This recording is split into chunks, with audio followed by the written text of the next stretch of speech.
what's going on.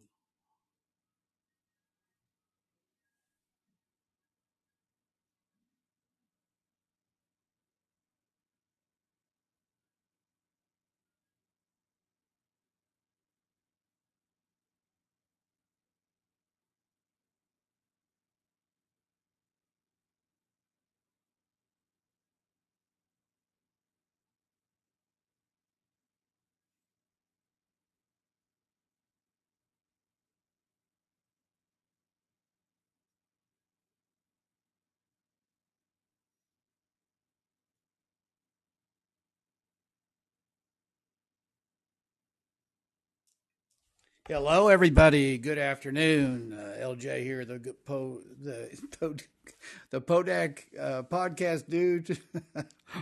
I swear to God, I've had a crazy morning. I've had a pot of coffee, and I'm going to start this all over again. Um, LJ here, the Go Biz guy, podcast for entrepreneurs by entrepreneurs. Today we've got an exciting guest, and he is he's going to share with us about his music business, and he has been all over the world. He's he's got some creative things about himself, and he's a very successful parent, entrepreneur.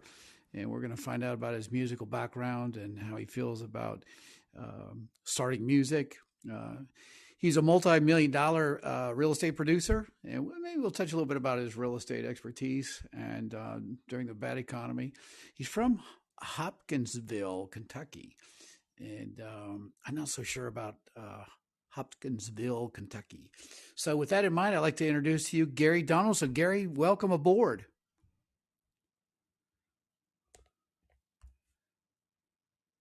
Are you in, Gary? Hello.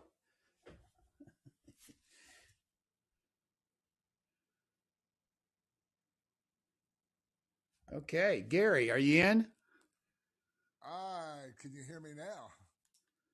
Is All that better? right.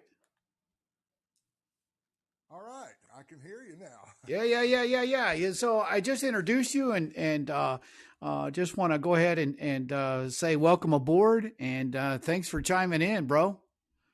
It is great to be here. Great to be here today, and I think it's the weather that has done this to us. It is. We have got massive rain and it looks like a little bit of sleet going on. So Yeah. I think it's because I've had way too much coffee. I've got the jitters, and I'm all over the frickin' board and everything. And so I just jumping up and down in my chair, and I don't have any hair to pull out. So it's a combination of things. So, well, listen, let's talk a little bit about some things. But before we do that, what's the funniest thing you've seen in the past 72 hours? the funniest thing I've seen in the past 72 hours. Yeah. Oh golly, I don't know. Okay. Let me What think. about the last month or so? What's the funniest thing you've seen? Well, the band has been out playing some different Christmas parties and things like that, and you never know. It shows a different light on people when they come and they get a few drinks in them. Okay, so what kind of light does it shed on them? Okay, I mean, Well, you go from the local secretary at the law firm to the stripper on the dance floor. so all of a sudden debauchery happens, right? Sin and debauchery at the law office party, and we love it. It's just a different side of you know people come out and really having a good time. So it's a lot of fun. That's one of the things. Uh, we've played for a law firm up in Charleston several times. We love playing for them. They're a great bunch of people, Uh-huh. and but we get a big kick out of it because we always see several say we've played the party 6, 7 years in a row. We Yeah, always see several who are always there, yeah, and I wonder if they're members of the law firm. yeah. Right. But you know what? I mean, if you mention the law firm, I might know some of those people there. I mean, Yeah, it's Bebbs and Chavis, I no, no, I don't know great that law one. firm So in, yeah, in Charleston. yeah, They throw a big shindig, and we enjoy yeah. playing with them each year and have a good time. Well, listen, okay, that's cool because I mean, to see a secretary be a stripper, I mean, that's pretty crazy stuff, you know. And Well, and we would hope they're secretaries. Let's put it that way. yeah, that they're not paid strippers to be at the dance, right? Okay, all right. And we wonder that. Yeah, right, I know, right? Yeah, yeah. Especially Scotty, he's probably wonders that a lot. But um, Well, Scott's heading back behind the drums. So oh well, yeah, he's probably got binoculars or something going on too. So anyway, but he's listen, got some meanness. yeah, yeah, yeah, yeah. So listen, you know, and I probably pronounced this wrong, but you grew up in Hopkinsville, Kentucky. Well, I was born in Hopkinsville. Okay, I was adopted when I was about a month, 6 weeks old, okay, and my parents were from here in Ashland. Well, originally they were from Beckley, West Virginia, and my dad had gone to West. It was Bowling Green University then. Now it's Western Kentucky University, and wow, okay, he was an accountant, and they moved here to Ashland, and they were here a year or so, and I was adopted. Right, it was actually 3 days before Christmas, oh and wow, okay. they had pictures, and they put me under the Christmas tree. So Oh my I was gosh, yeah. I was their Christmas gift. It was kind of cool, you know. Yeah. Christmas is a special time, for us. I would say, man, and I'll tell you what, that almost kind of ties into our Christmas special that I'm doing Thursday and everything. So that's pretty awesome. Um, you know, and so were your parents, I mean, listen, I am not musically inclined. In fact, when I go to church and start singing, people look at me like, shut up, man. I mean, you don't even know how to sing. No, I'm just kidding. But, but you know, I mean, I love music and I think music is a window to our soul, to be honest with you. Were your parents musically inclined? Well, my dad always sang in the church choir, Okay. and I was brought up in the church in the First United Methodist Church here in Ashland, and we always had a great music program there. And so I sang in the choirs, and then I can remember in first grade, my mom then worked at Second National Bank, and one of the tellers there, his name was Eddie Bug. He just Yeah. passed away a couple of years ago, but he was also taught piano, Oh wow. and so I started taking piano lessons in first grade, and took 3 years of piano here. Then, come at the end of third grade, my dad with Ashland Oil, they transferred him to Columbus for a 3 year stint. Well, so we got up to Columbus, and I didn't realize that they start you in the band program at fourth grade. Oh wow. So, and the members of the Columbus Symphony are the local band directors at the elementary schools. How cool is So, that?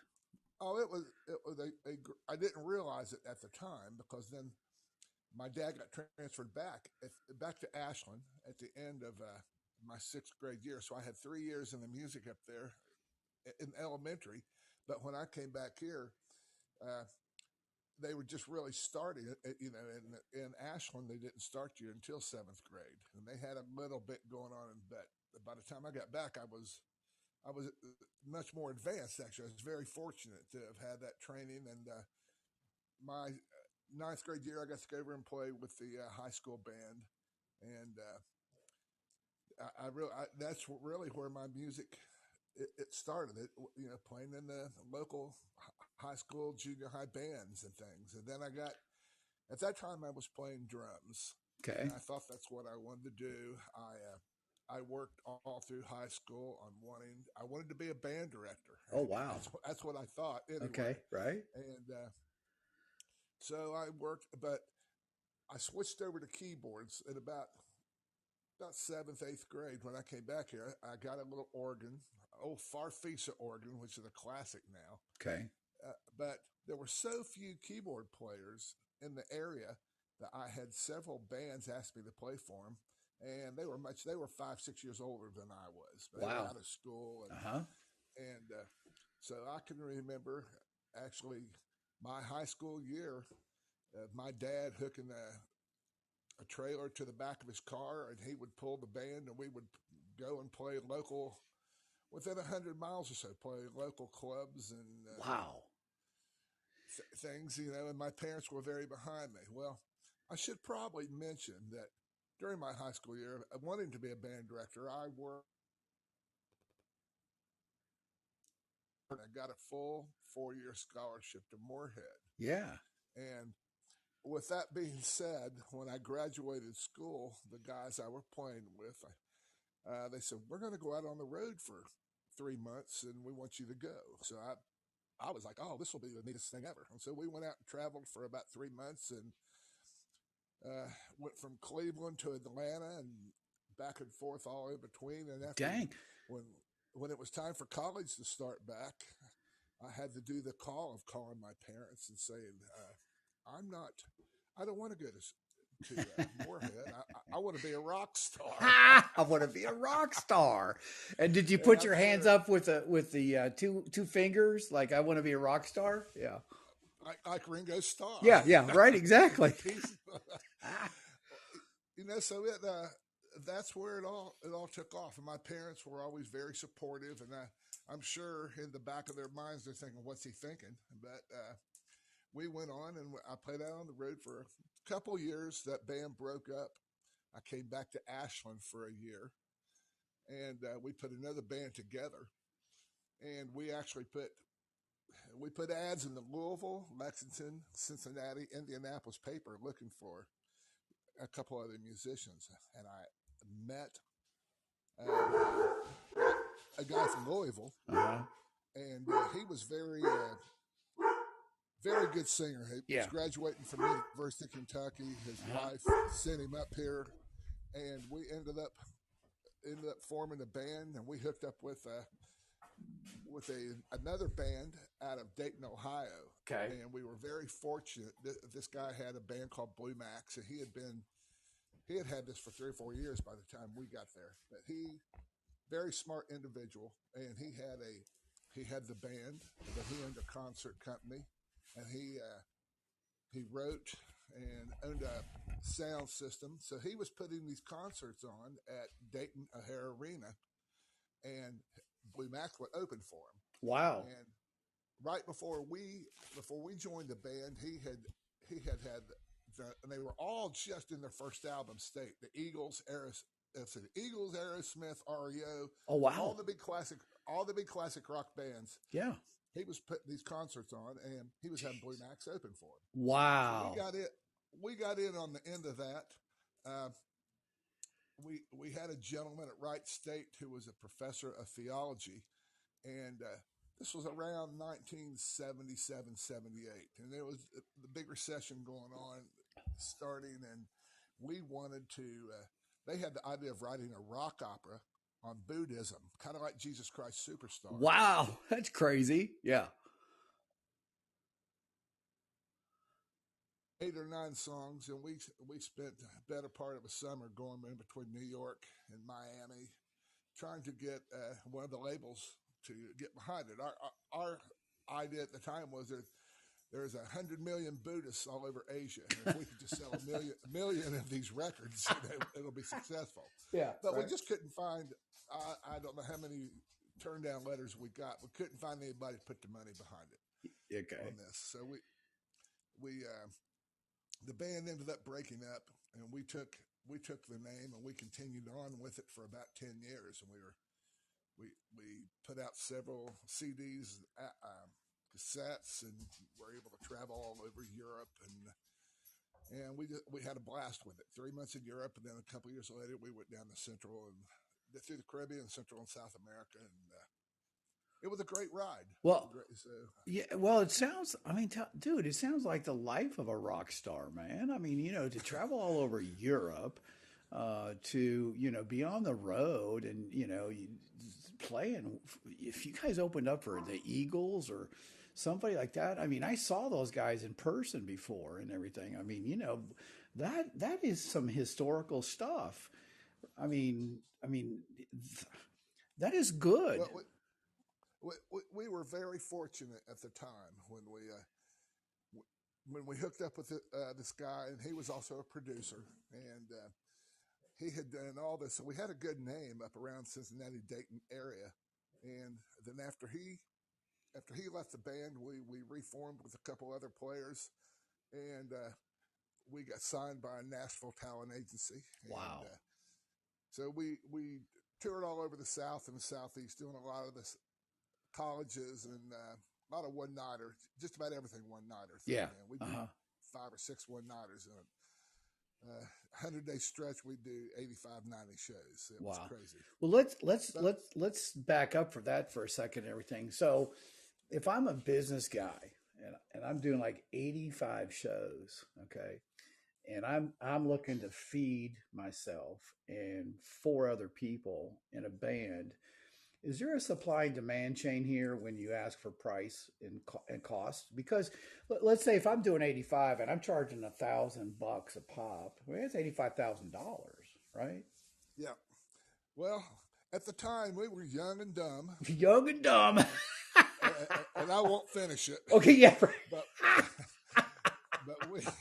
you wanted to call yourself something else. I understand that. Okay. All right. We went through. I look back now. My dad being an accountant for probably 10 years, he handled our books for us. Okay. We had like an agent in Nashville, and then we had an agent in Miami. And I look back now and think of the money that we were making, and we pretty much pissed away every bit of it. I'm sure. Yeah. We had five in the band, and then we had a 3 or 4 man road crew. Right. And then a big truck, and then a travel van, and you look at the end of the year and think, golly, look at this money we've made, and then we look at our bank account and we're negative. Well, I won't tell you what I think the money was spent on. We'll just leave that alone. But well, there was a period. Let me get this in. There was a period from about 1980 to 85, 86, and we had played a whole lot, and they had made the mistake actually of sending us down to South Florida, and we went down. We'd spend like 8 weeks. Wow. In the summer down there, in the spring and summer, and after they did that twice, we sat down as a band and said, we need to move. We need to move down here. We liked it there. Yeah. So we moved down to Fort Lauderdale, and we ended up having a gentleman come in who backed us with a lot of money, and we were able to put out an album down there, and we had pretty good success with it. We never got major chart action, but we did real well. We did real well in the South Florida area. Then we would go out and tour, usually 3 months in the spring and 3 months in the fall, and then stay in South Florida the rest of the time. That is a beautiful area, South Florida. I mean, and I mean that. I mean, you know what? What age were you guys? Just curious. Oh, we were in the early to mid 20s. Okay. So I kind of understand what your priorities were. Okay, it wasn't really band playing. Okay, and being in South Florida, I'm sure you saw some girls on the beach and then off the beach. Yeah. So. Oh yeah.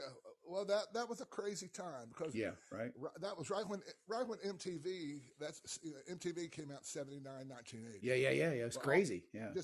Just about every band that you saw on MTV was coming through the South Florida circuit. Wow, I didn't know that. Wow. Okay.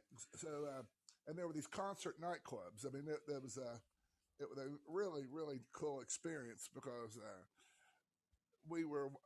there were so many of these bands, from Missing Persons, Greg Kihn Band, Billy Squier. Wow. A lot of these guys you'd see on MTV, and then they'd come through, and when they'd come through, our agent would hook us up, and they'd put us out with them touring for, you're going to play Jacksonville one night and Daytona the next, and we're going to do a night in Fort Lauderdale, then go to Fort Myers. Wow. And so it was so neat at that time. We were young, and we made some videos, and hoping that we would get our foot in the door. And, we never got our foot in the right door. Let's put it that way. Okay. It was so neat. I mean, I've got so many stories when a lot of the back then Miami wasn't a big party scene. I mean, it was more old older folks, my age now. We'll check you out. Like, But like Sarasota is now. Sarasota is all about old people. So, yeah. well, and Miami wasn't even hardly. I can remember Miami was just nothing on the beach. They were just starting to really build South Beach up. Wow. But there were two major studios in South Florida. One was Criteria, and down in Miami, and the other one was the one that we recorded our album at because we couldn't afford Criteria. But Criteria had we would record it at nighttime, and we'd drive by there at night, and the Bee Gees did all their recordings there. Dang! Wow. I mean, it's Bob Marley. It's just unreal. Geez. All the people that were recorded there at the time. Yeah. Well, Black Sabbath. Wow. What was cool? What was cool about this is we'd be playing in Lauderdale, and these guys would be recording in the day, and at nighttime they would come up and hang out where we were playing at night. So there was a lot of craziness with Black Sabbath coming to the club and then coming to our home. Yeah.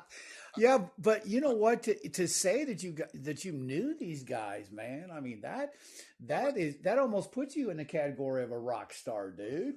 Well, we really enjoyed it at the time. I mean, having the guys in Blondie used to come in, and that was one of my highlights of down in Florida. They had opened for the Rolling Stones. Oh, wow. In Fort Lauderdale, and then everybody but Debbie Harry came out afterwards. Debbie Harry's mother actually lived in Miami at the time, but all the guys in the band came over, and they were doing. That's when "Start Me Up," the Rolling Stones, was their big song. Oh, wow. I can almost sing the words to that, right? Yeah. Well, that was one of my highlights, because when Blondie came in and they got up on stage and sat in with us, and they said, well, none of us sing it. And we played the song. So I said, well, I'll sing it. I love it. Yeah. So, I was on cloud nine. Yeah. Right. Being able to sing with the guys in Blondie, but we were so fortunate over the years to have that kind of, these big name guys coming in playing, and they'd hang out and shoot the bull and have a beer and just really have a lot of fun. No, right. I look back now and think, golly, how cool was that? And then it didn't seem like a whole lot. Right. I mean, because I think success is kind of crazy. I think what happens in the world of success, either entrepreneur or something that you've gone through, you just kind of take it like, man, this is pretty cool. I mean, it's kind of like one day in martial arts, I was in Vegas and I got to meet Chuck Norris. Okay. And it wasn't, I mean, I made him laugh, but I wasn't thinking how crazy this is, but I think when you meet, successful people, I think you just kind of enjoy that moment, right? And you don't even know probably their fame level, and I think it's doggone cool to hear you hang out with people like the Bee Gees and other folks, and you probably already know, man. I mean, to have that not on your resume, but to have that in your history is quite a thing. And so I want to ask you, because you're a great musician and I love your music. I love your voice. Where did you find your voice at? We've talked a little bit about the music side, the drums and everything else like that, but when did you start singing? I started singing in my very early bands. I love that. That sounds like my house. No. I tell you what, man, you have no idea. I in fact, I don't know why I've got guests at my house, and they have no idea that I'm doing a podcast. And well, my dogs could start at any minute. So yeah. I've got two big sheepdogs. Hush. Okay. Well, I'm going to have to let them out, and then I'm on a podcast. I'm on a podcast right now. So, all right, you can put that right there. Enjoy. It's very good. Thank you. Appreciate you. Love you. All right, love you too. You, all right, love you too. Right. Thank you. Talk All right. to you later. Come on, boys. Come on. See, isn't this great? Django, get in here. Django. Django. Oh my gosh. See, this is why I think people like my podcast because it is very real. Come here. Get in here. Oh my gosh. See, I'm waiting on mine to do the same thing. Oh my gosh, brother! I'll tell you what. And I had no idea that my church folks were going to bring over something to eat, and you're supposed to tell me this thing. And anyway, so I swear to God, it's hilarious. So I just FYI, and I think because this is real. I mean, podcasts are real. I don't. Some of them are really professionally done. Mine's not professionally done. Although it's so. The other day on LinkedIn, I had somebody contact me. A very successful publisher. She's well known all over the world. And her secretary says, "Listen, our CEO wants to be on your podcast."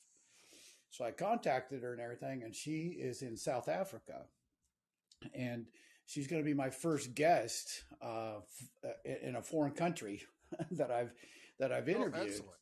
Yeah, it's pretty cool. But I mean, again, a lot of my podcasts, you hear dogs, and sometimes you hear chickens.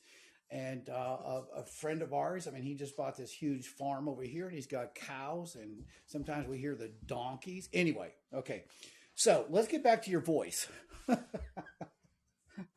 Okay, so how did you find your voice? You were in the choir, right, at church, at the Methodist Church. I was in the choir, and when I started playing earlier, I was very fortunate. There was a guy when I first started playing, still in high school, and like I said, all these guys were 5-6 years older than I were, if not older than that. But there was one guy in the band in particular, and he had professionally played. He had sang backup with Lou Rawls for a while. Dang, really? So I really felt like I learned a lot from him. And there was another individual, Joe Osborne, who was a drummer, and he was a good drummer, but he was a great business guy. Okay. He knew how to book bands, what to ask for. So don't ever sell yourself short. And those are things I think I've used all through my musical career.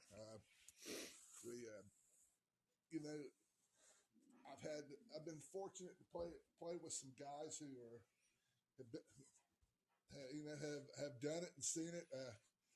I did a stint with Billy Ray here 10 years ago for a couple of years. Really? And had a blast. Really. Wow.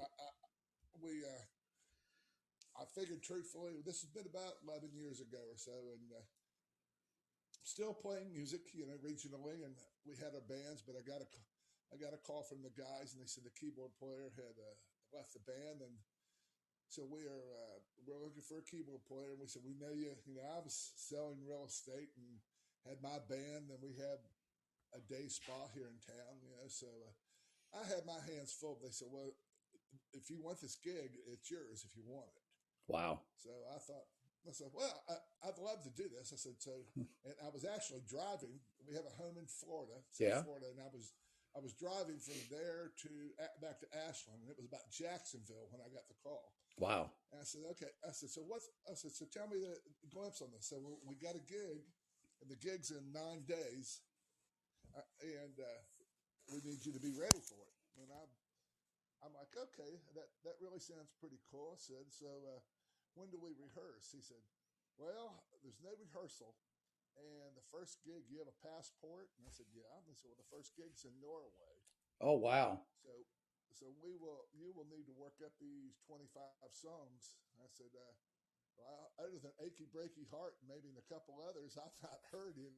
I'm not familiar with any of his material. Uh-huh. And I remember the guy telling me, he said, well, if you want the gig, probably a good suggestion is to pull over on the side of the road and download the tunes off of iTunes and listen to them on the way back. And then when you get back to Kentucky, we'll have somebody go over them with you. So wow. I did just that. I downloaded 25 songs and got back, and the drummer at the time, Steve French, local guy, and he came over to my home several nights, and he sat there and beat it down on a drum, and I worked up the songs on the keyboards, and our first gig was in Seljord, Norway, about 30 to 40,000 people at a big country music festival. Dang. Bill, Billy was headlining over there. And of course, Yeah. you can imagine Yeah. the feeling. You talk about that gut, gut feeling of, boy, this is going to be different, But had a blast. It went well, and we ended up doing about 9 or 10 shows over the next 2 years, and I Yeah. really enjoyed that.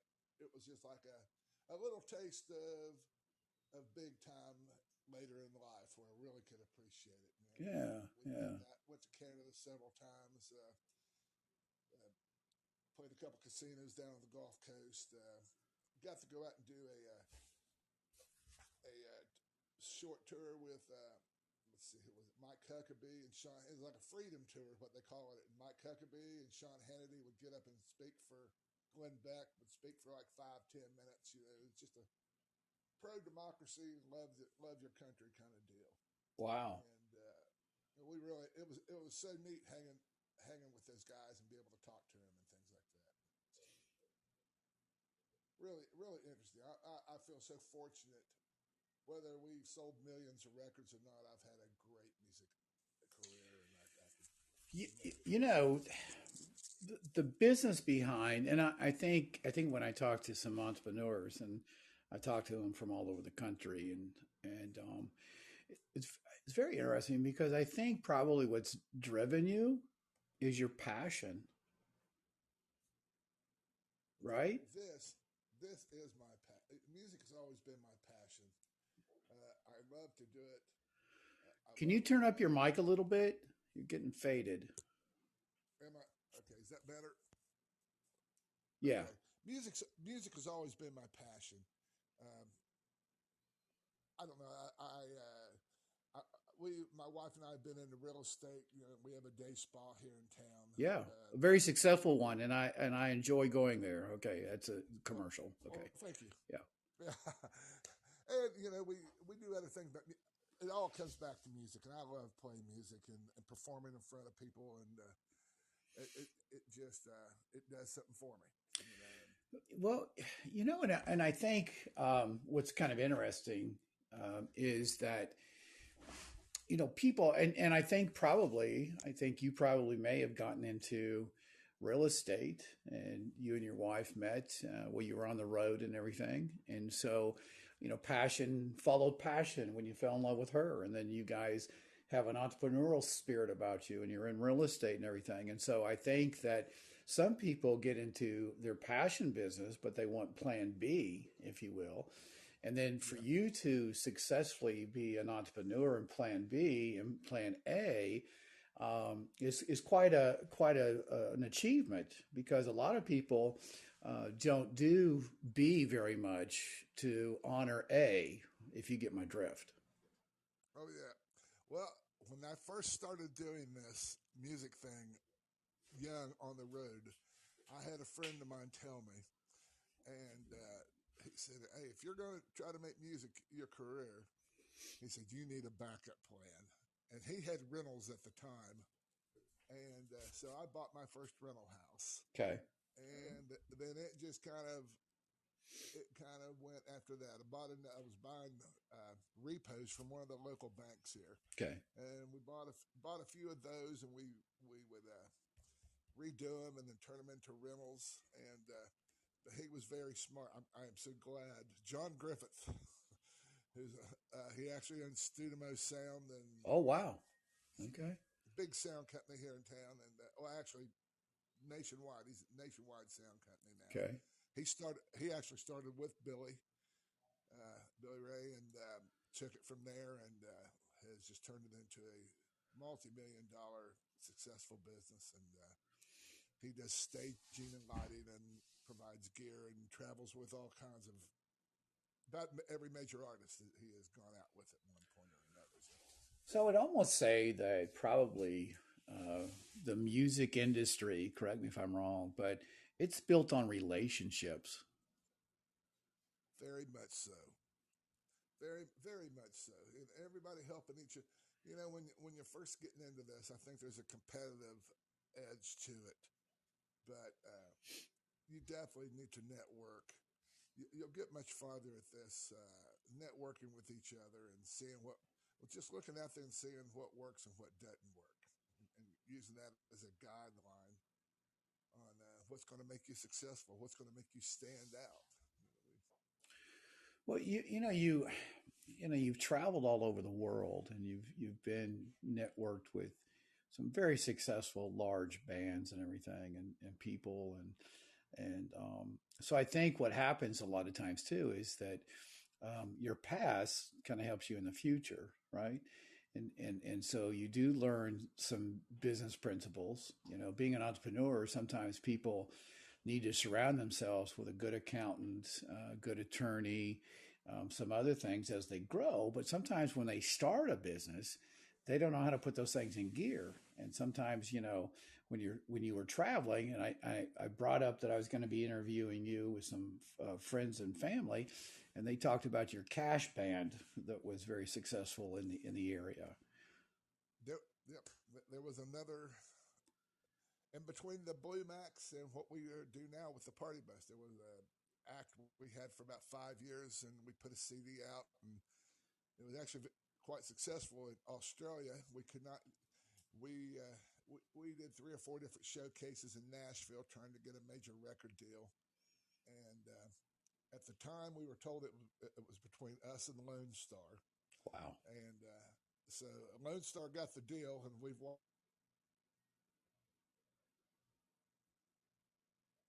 after that. Wow. What? But we can, Let me just ask a question. I don't know too much about the music industry, but I don't know whether it's like, but it seems like a very difficult industry to break through. Like, I've seen people win on American Idol, and there's a local guy from Louisa, and I mean, you don't hear him very often, but then you see all of a sudden you see people like Jelly Roll, right? Or I think that's his name. And he started like 5 years ago, and look where he's at. I mean, I don't understand how people break through in the music industry, because it sounds like you really tried to make that over the rainbow, thing, right? yeah, it is.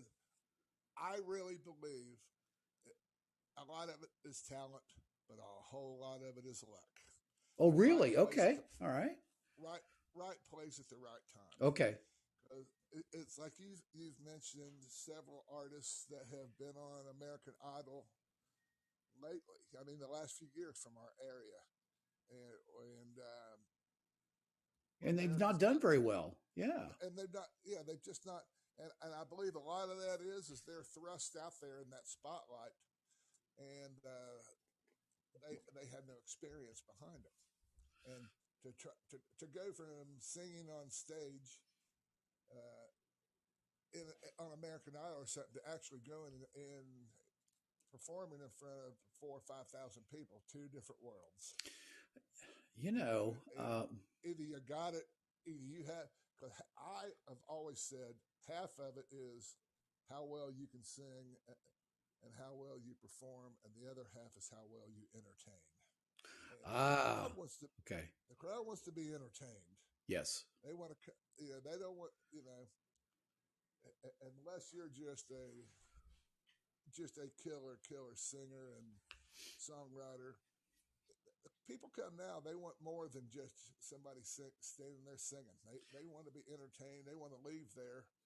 And man, that kicked my butt. That was great. Well, I've had some people who've seen Pink. They're in our family, and they talk about her entertainment thing, and then you talk about another program called The Voice, and you hear about, Chris Stapleton, in my opinion, is the only person that I've ever heard off of The Voice has gone very successful. And so I think you're right. I think it's and listen to his music, man. I mean, he started a culture of things, and I think people love music. It's kind of like your music now with Party Buzz. Okay, you're of kind of a Chicago influence, and you do a lot of other genres in music. But I think you have a potpourri, and I always kind of tell Tracy, I said, you know what, they ought to publish some kind of an album CD, and somebody ought to be moving that stuff for them. Okay. And I know you probably have a sales manager and everything else like that, but I think it's just, maybe age has something to do with it. Maybe your real estate career has something to do with it. You just kind of want to, but I think that musicians are very unique in their mindset, and I think they're very artistic. And I had the pleasure of, I sold websites for a company in West Virginia, and the owner of the business created what would you call it? He created a room, a sound room, if you will, that these guys that were dealing with digits, zeros and ones, um, would go into this room. They were a saxophone player, horn player, and everything else like that. And they were musicians. There was three of them, and they would go in there and jam. Okay, then they would come out and do creation on a freaking website.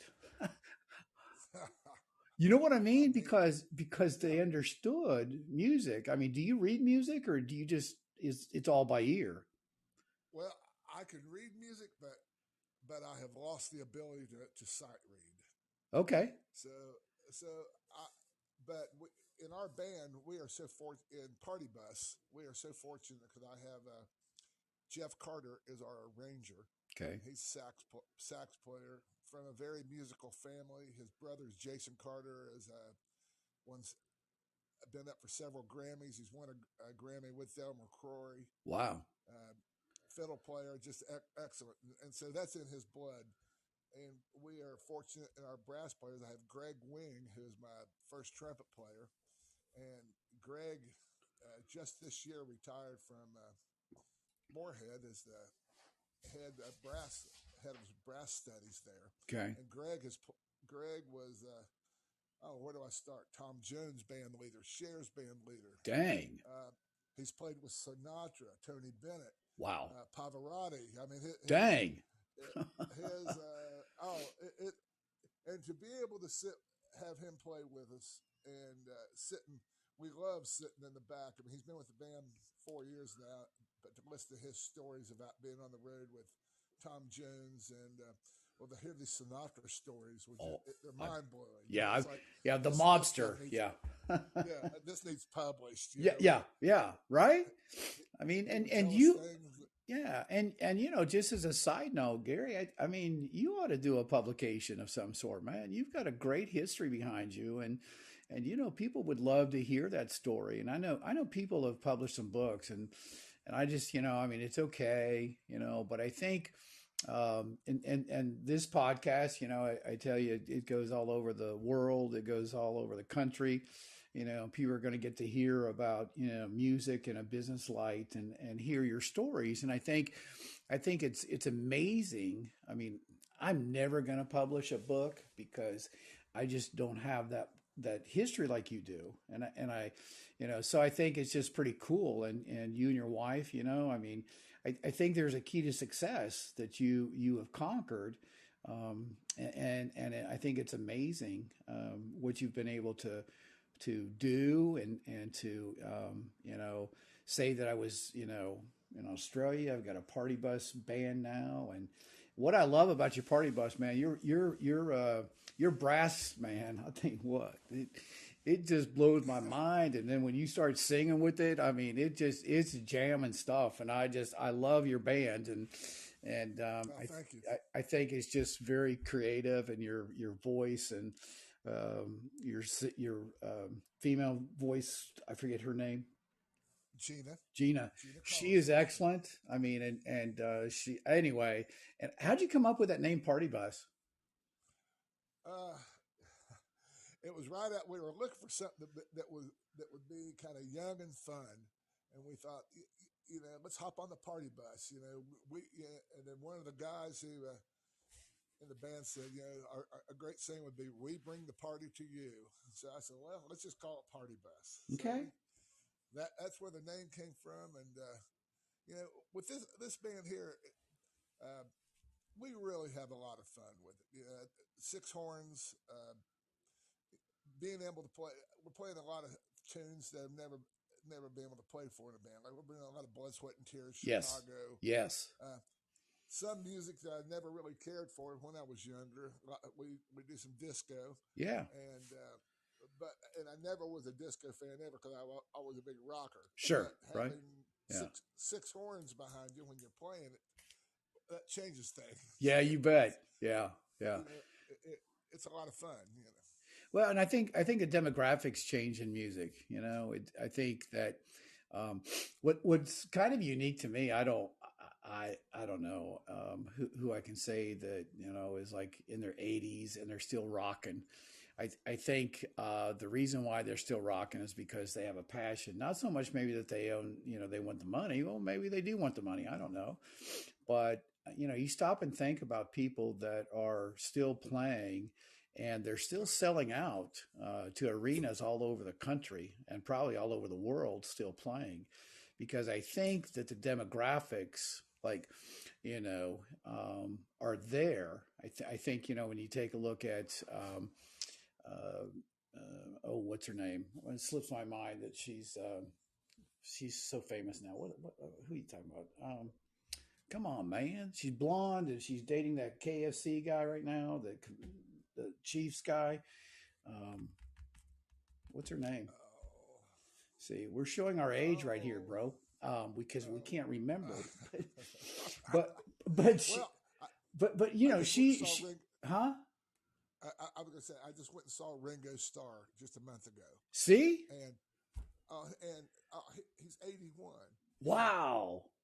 I could not believe Edgar Winter's playing keyboards with him. Who I was an Edgar Winter fanatic growing up playing keyboards, Frankenstein and Free Ride, and yeah, Edgar Winter stepping out front, and he's fronting the band at 81 years old, and he sounds like $1 million. Played all his dexterity, and I thought, golly, how moving a guy this age, and he's rocking it like I remember us. I wanted to tell them to meet them so bad afterwards, didn't get a chance to, but I can remember when we were living in Florida in the 80s, Edgar and Johnny both were doing a circuit down there, and we went and saw them play, and then afterwards, the whole band was off that night, and we got in our van and we followed them, and they were going to the next game. We followed them for about 20 miles down the road, waving at them and stuff. And I thought, golly, I said, you look back at that, you think, man, what a crazy fool it was. But yeah, I'll never forget that. That is some crazy stuff. I mean, because I kind of like you. I mean, I'm not musically inclined, like I said. I mean, my mother bought me a snare drum one time, and I just learned how to play Wipeout, the surf song, and that was it. And then she wanted me to play the cello, and I'll tell you this right now. I wish. Now listen to me, man. Listen. I wish that I learned how to play the cello, and I wish I still play the cello to this very day because I appreciate the sound of a cello. Can you imagine mixing that up in some jazz music? I'm a jazz guy, and I just, I like to sip some wine and listen to some jazz, and I think music. I listen to Pandora. I listen to music almost 24/7 every day. I start the music out. I start the music day out. Sometimes at 3:30, 4 o'clock in the morning because the boys got me up. The Three Stooges, Dogs, and so I listen to some contemporary Christian music, and then I kind of mellow out. Maybe I'll listen to some Led Zeppelin, and then maybe some Jimi Hendrix, and then I'll listen to some jazz. Yeah, I mean, I don't know where I get that from, but I've loved music. Maybe it's because I grew up in California. I have no idea, but. Music is something else for people, right? Oh, to me that's a good escape for everyone. You can be in a bad mood and you can turn on the right song and it'll change your whole mantra. Yeah, It makes you feel so much better. It does, and I kind of you kind of go back to the biblical times and history. Music was very, very important to cultures. I mean, you look at the Latinos, you look at every culture, but I think what's amazing is that Americans has set the tone across the board for the whole world to listen. I know. I just Googled her name, Taylor Swift, is the Oh yeah. right, exactly. But Duh. yeah, duh, right. I mean, she's a billionaire. Come on, man. What's wrong with you? But I think the whole process is very unique, because I think there's a different genre that likes her, and won't go to see Ringo Starr. And Yeah. I think sometimes I think the parents cross over, and sometimes they'll take their daughter to see Taylor, and then they'll go see Ringo Starr. So Yeah. Well, and that's a good thing, you know. And I read a study a few months ago about uh, older generation listening to new music, and there is a some kind of trigger in your brain when you're listening to after you've listened to a certain type of music all your life, and then you try to listen to something new. Your brain wants you to reject that because it's not you're not programmed to that. It was a very I can't remember where I wow, saw the article, that but it is an was very interesting study, man. Yeah. it was very interesting, and they said our human brain when we're after we listen to a certain genre of music for so long, Uh-huh. that's what we like, and it's hard to listen to something else and think, I don't know if I like. Well, I'm in my 60s, so I listen to Taylor Swift sometimes, and I think, God, and sometimes it takes me a couple of times listening to it, but then I find myself liking it, Okay. All or right. Yeah. whether it's Taylor Swift or any of the new artists, and Yeah. Yeah. I mean, but yeah. Go ahead. it's gonna say just something different that we're not musically, different beats, different rhythms that we're not accustomed to, and our of course our first thing to say, God, I hate that stinks, but that's not me. But a lot of times it just takes listening to it 3 or 4 times and thinking, yeah, I kind of like that. It's something different. Yeah. Yeah. Yeah. I think music, like I said, it's like almost a window to the soul and everything. I think performers have that, and I think to be an entertainer, like you've crossed over on, too, and everything. I think it's a gift. I think music is a gift to so many people. And I just published this week is kind of a music week for me, and I just published on Facebook this street girl that was in New York, and she worked in the offices there, and she came by, and this guy was just playing the guitar on the side of the street. What an amazing sound she had, man. I mean, she rocked. And I think that music is just I would, if I was a musician, that would probably be like another Garth Brooks or something, and I would like swing from the poles, and I would like fly across the freaking room or something like that. But I don't know. I just enjoy. I mean, I've seen so many bands. I've seen uh, oh gosh, see, now I'm showing my age again. I need more coffee. But I've seen some jazz musicians. Um, you know, Tim. Oh my gosh, what is his name? Why am I getting a block? But um, anyway, and Tim Reynolds plays the guitar and everything with him. And so I think it's just I just enjoyed music my whole life, and maybe because my dad, he had back in the day, maybe you can relate to this, but he had a reel to reel stereo system in his room, and I went to live with him, because I was kicked out of my house when I was young, and because I'm rebellious. That's a side note, but I can't imagine. yeah, yeah, right. So at any rate, I had to go live with my dad in Santa Barbara, California, and Santa Barbara is a rich part of the state, and so he had this reel to reel set, and it was in a small room, and it was nice, big stereo that were like standing 3, 4 feet tall, and he had jazz music playing, and I think that's where I fell in love with music, is at his place. So, but then I had the 8 tracks, and I put in the Doobie Brothers, right? And then I would put in Led Zeppelin in my hot rod car, when I was young. So, um, but music has All always my been, favorites. yeah, right.